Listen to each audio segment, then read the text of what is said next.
What is up, everybody? Welcome back to the Alchemical Life podcast. It's your host, Abigail Crow. I am a coach.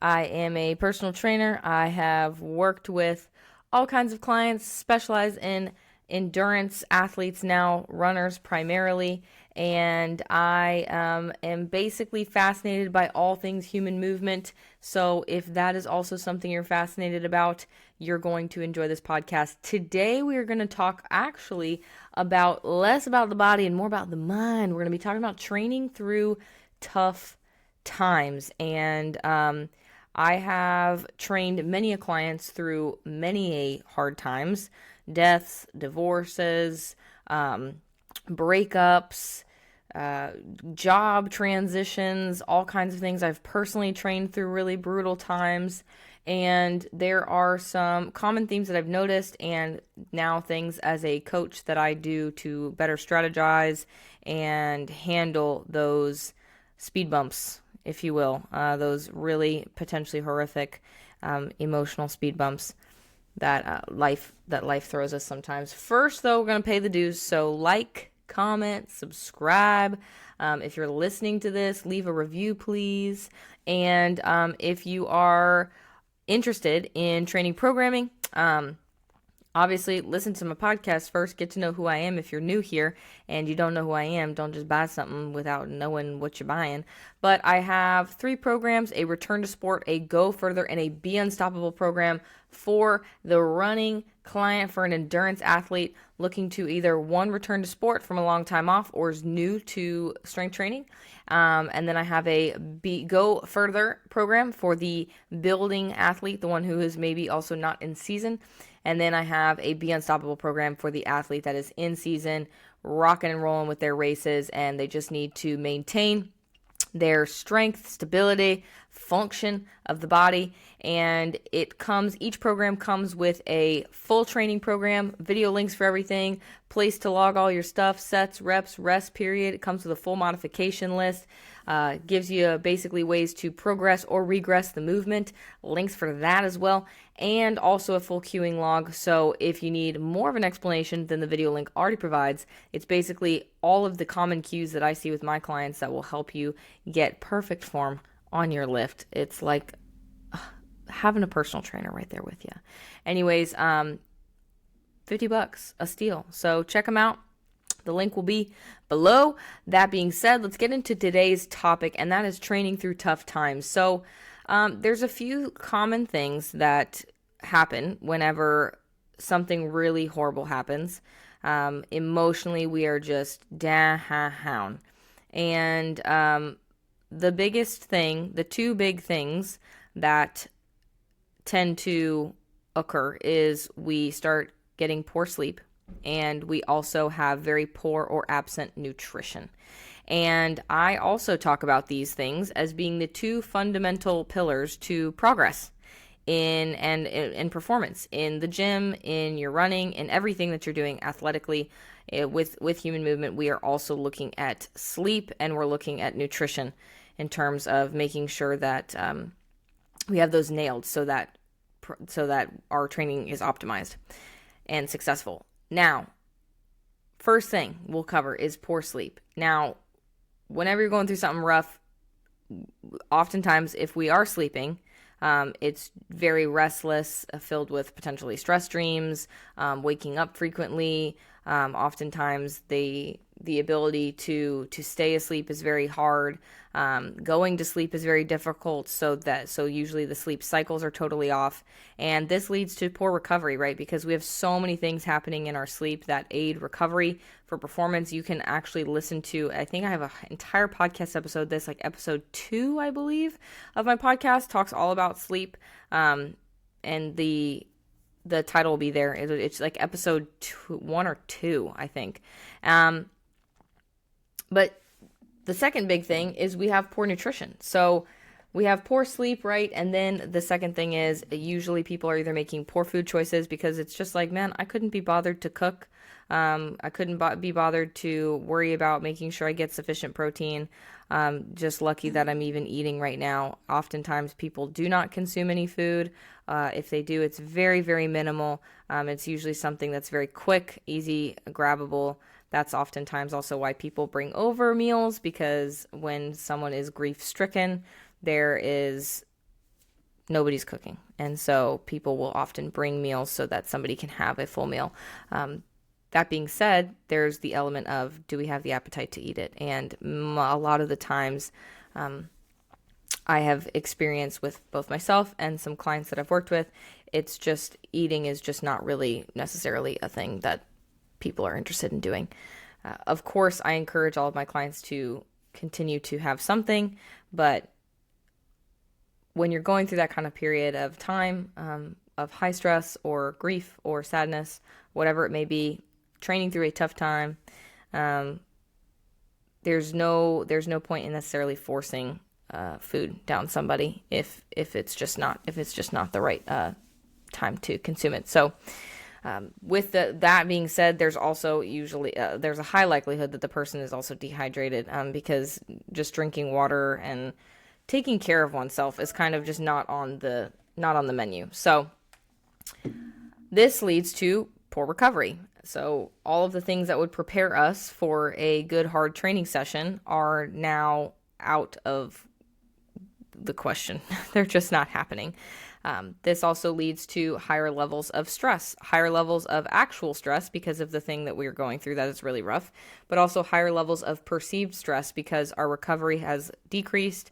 So thus, stress markers have likely increased, and also the perception of our psychological state is not the best. And so our perception of stress is even higher. This is also going to lead to low mood. So you're feeling down. General physical exhaustion, general psychological exhaustion. Not only is your body tired, but your mind is tired. And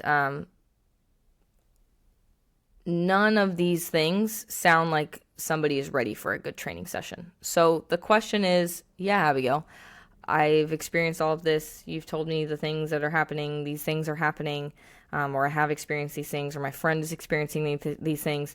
What do I do? Because in some ways, still working out, it's like that's the one thing that might be somebody's one positive outlet. And I know for me, whenever I've gone through really, really brutal times, the working out was like my saving grace. But also, in some cases, I don't know if it was smart to do that. So, my protocol is usually go ahead and lift. Go ahead and run. Go ahead and do the workout. But be very cautious in terms of what kind of training session you are doing when you are in this state. So, first approach is have grace. Okay, have grace for yourself. Understand that you might not get all of your training sessions in for the week. If you have normally 6 to 8 sessions that you're trying to get in between like runs and lifts or whatever, you might not get all of them in, and that's fine, and that's okay, and that's probably ideal. The second thing that I would consider is consider just a break in general. Sometimes it's good to take a break, maybe change how your training looks so you're still moving your body, but instead of lifting and running, it's doing some yoga and going on hikes or walks or sitting in the sauna. Consider a break from your regularly programmed training schedule. And this naturally obviously prescribes a decrease in both volume and intensity of your normal training. And so if a break is not an option and you're like, I don't really care, I mean, I'll do some yoga or whatever, but I need to do my training sessions. This is the one thing that I have that keeps my routine normal. Then it is look at your training sessions and let's start backing off volume and intensity. So as a coach, what I do is sometimes I will sneaker it in where they might have the same number of exercises, but I strategically switch out and maneuver their exercises so that overall they have a decrease in both volume and intensity. And there are ways you can do this by changing the exercise so that it's impossible to load it as heavy, or you can also change the rep scheme of the exercise. So, for example, instead of doing a super heavy rear foot elevated split squat, I might have my client do a rear foot elevated split squat oscillation. This would, in turn, I might have them do pretty high repetitions, but the oscillation, we're going to decrease overall load. And instead of 3 sets, I might have them just do 2 sets. And so this will keep the reps high, keep the stimulus high, but keep the load low and keep the overall volume a little bit lower as well. That's just one example of what I do sneakily in somebody's training program as a coach to back off volume or intensity. But how you can do it is look at your training week. And you can do this one of 2 ways. We can either back off volume intensity in the training sessions themselves if you still want to maintain all of your training frequency throughout the week, or we can look at just decreasing overall frequency throughout the week, but keeping the training hard. If this is confusing, I will break it down. Let's say we're going to keep all of our training frequency the same throughout the week. So Monday, Tuesday, Wednesday, Thursday, Friday, Saturday, Sunday, I want to do all the same workouts that I normally do, but I know that I'm not in a place to be able to get all of the amount of quality that I usually get out of my training sessions. So what do, Abigail? Well, we're going to back off volume and intensity. So let's say you have on Tuesdays a speed track day. If you accumulate maybe 3 miles of speed work, cut it to 1.5 miles. Always back off volume first. You can try and keep the intensity up if you want. It also helps with perceived success of training sessions, so that psychologically helps people to keep the intensity pretty high. Oftentimes when you're not recovered and you're grief stricken or whatever, the intensity is not going to be as high. You just will not be able to get to that same level of intensity. And that's because, again, one, just recovery is lower. Our central nervous system is not going to be as prepped, but that's a conversation for another time. So always back off volume first. So let's say you have your normal speed day. Maybe instead of 3 miles, we do 1.5 miles of quality efforts. And then for your lifts, instead of doing, 3 working sets, do 1 or 2 working sets. So 1 or 2 hard sets. And instead of loading super heavy, we might back off the load. That's when we start looking at backing off intensity. So if you do have days where you understand that volume and intensity is just not there, it's just about showing up, then what I would do is back off both volume, so decrease 3 working sets to 2 or 1 working set, and then I'd also back off overall intensity, which means I would take the normal weight that you would lift and I would decrease it by anywhere from 20 to 50%, depending on how rough you're feeling or what the exercise is in and of itself. This being said, I'm going to always return to having grace in this conversation, which is if you are at a place where you're backing off volume, to 1 working set and you're at 50% intensity, it might just be worth considering letting that session go and just, letting it go, not doing it ultimately. I can say it a lot of different ways, but just fucking skip it, really, truly. As I carry on through the training week, if we're keeping overall frequency the same, right? Monday, Wednesday, Tuesday, that you're doing all the same sessions, we've backed off volume and intensity. What it would look like for something like a tempo run is we would decrease, a 6-mile tempo run to a 3-mile tempo run. We would decrease a long run from, 10 miles to maybe 5 miles. And we would decrease, a threshold workout from 3 to 6 miles to 2 to 3 miles, really. And that's keeping the quality there. If we're also dropping off intensity, then what I would do is take your normal threshold or your tempo run and turn it into like an easy run pace. And if you're in the training session, obviously, and we're decreasing volume and intensity, it's the same thing for all of your lifts, whether it's upper body, lower body, push, pull, full body, doesn't matter. Backing off to only 1 to 2 working sets, and then, decreasing intensity if we need to anywhere from 20 to 50% loadability, depending on, again, the exercise that you're working with. Normally, what I will also recommend is a decrease in training frequency. So look at your overall training week, and let's say you are working out Monday through Saturday, then take your highest quality days, the days where you get the most amount of bang for your buck and also potential, sufferfest joy out of the training session and just keep those and then get rid of the rest. So let's say we take my training week. Monday, I have an upper body day. Tuesday, I have a hard track day and a hard lower body day. Wednesday, I have an easy run. Thursday, I have a hard threshold day and an upper body day. Friday, I have a lower body day. And then Saturday, I have some kind of long run. And Sunday is usually either easy miles or rest. What I would do if I were in the shitter is I would completely wipe out my Monday day, or I would just, or I would go and I would back off the volume and keep the intensity up.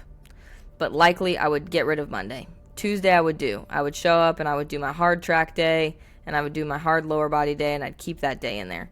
And then Wednesday I would just scrap the easy miles. Screw it. Go on a walk. Chill.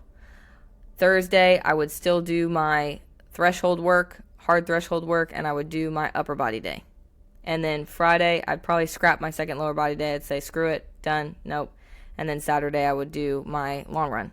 And that's how I would do it. I would take the days that are quality and I'd keep those, and then I would take the rest days and I would rest on those days. You could stratify them out a little bit more, but I don't really love that idea. You can take it where, you take your stacked two a day workouts and sort of move them out throughout the week. But then what happens is you just have like a moderately intense week the entire week. And when you're going through some bad times, it's going to feel really shitty. It's going to feel really shitty if you're still doing something every day and you're doing something pretty hard every day. Not ideal. So I would just keep the rest days rest, keep the easy days super easy, and then keep the hard days hard, or keep the quality days quality, and maneuver that way. But how I usually go about it with my clients, it just depends on them. So for me personally, I like to do something every day, but it doesn't have to be a training session. So I would actually keep my quality days quality, and I would probably get rid of the easy days, and I would sub those out for yoga and walking, and that would just be how I would do my week. So I would decrease overall training frequency, and I would keep the quality, and then I would do some fun rest stuff where I'm moving my body still. Most of my clients respond best to that, is overall keep the hard days hard. Oftentimes my clients work really freaking hard and they're go-getters, and so whenever they're going through it, they know that they're firing on all cylinders and they're running out of energy potentially, or they have no energy but they want to continue to do something. I'll say, all right, these are the sessions that matter. These are the ones that are going to get done. All of these sessions we're getting rid of for this week, potentially next week, and you have this instead. And it's usually some kind of recovery metric, whether it be a walk outside, a sauna session, a yoga, a stretch, whatever. I will prescribe some kind of recovery homework for them to do on those days where they would normally still do a training session. They will now chill. There are some people that like to do a little bit something every day. They're like, I want to keep the routine.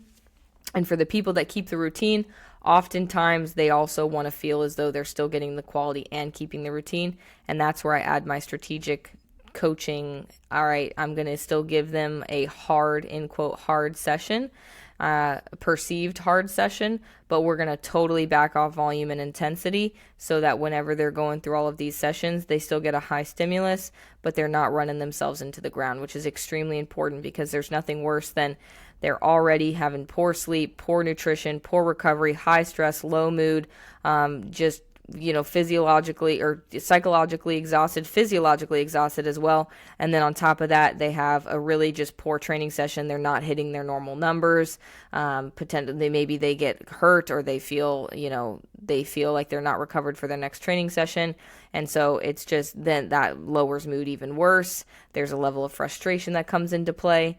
And we definitely don't want anybody getting hurt or injured during this period of time. So, because that's going to also psychologically just totally mess somebody up, especially my clients who are in the middle of run season and they have races potentially that they're prepping for. So that's usually how I navigate that with clients. Is I look overall at keeping quality workouts quality and reducing training frequency, and implementing a little bit more recovery.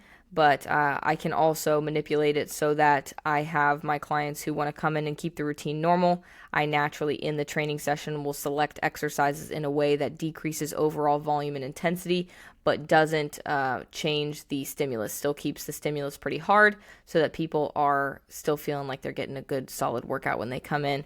And again, you guys, like, if you are going through it, have grace.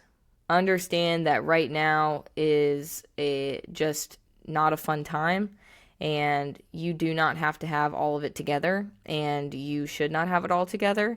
And the big rocks are just going to be getting back to a place where you are sleeping and eating a little bit more normal, and then you will start to feel a little bit more like a human again, and then you can get back slowly into a place where you're training and then training hard and then training hard for long periods of time. But having grace is the biggest thing, making sure that you are clinging tight to the people that you love very much, and, you know, using the community around you to continue to keep you in a place where you are okay, where you are okay. And that even if you don't feel okay, it will be okay. And it's okay to not feel good. You know, to have grace also for grief, to have grace for understanding that it's just a stressful time, to have grace for understanding that, like, shit sucks right now. That's the biggest thing that I see as a coach with clients that come and see me, because again, they're just go-getters. They work so hard, and they have very high expectations and standards for themselves and other people, which is good. They feel as though they're letting themselves down, and you're not. Sometimes the best thing to do is to do absolutely fucking nothing and just sit. So hopefully this was reasonably helpful. I know I started on a little bit of a with a little bit of a ramble, but hopefully this was fairly clear and concise for you guys. If you are going through it, I'm sorry. And I know that a lot of people are like, hey, if you need me, I'm here for you. But seriously, I do keep my DMs always open. And I will always respond to somebody who's reaching out because they are struggling. So if you are struggling, I'm sorry. And I hope this helps you. And I hope that you know that it is okay to feel like shit, and that one day you won't. And that's it, you guys. I'll see y'all next week.